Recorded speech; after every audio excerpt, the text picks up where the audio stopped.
بسم الله والصلاة والسلام على رسول الله عليه أفضل الصلاة والسلام.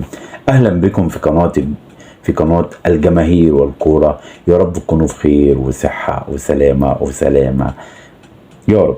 وفضلا وليس أمرا، لأول مرة بتشوفني اشترك بالقناة وفعل زر الجرس عشان يوصلك كل جديد، ولايكك الجميل بقى. ويلا بينا نبدأ حلقتنا وفيديو بتاع النهاردة. موعد وتوقيت مباراة النادي الأهلي ونادي الزمالك في نهائي كاس مصر، وطبعا هتكون مباراة كبيرة بين القطبين.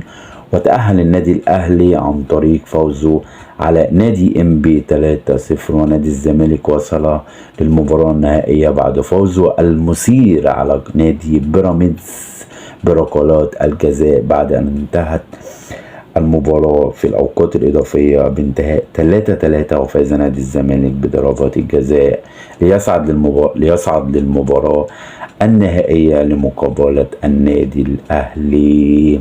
وستقام المباراة يوم 13 مارس 2024 على استاد القاهرة في تمام الساعة 9 مساء في سهرة رمضانية كلنا هنستمتع بيها.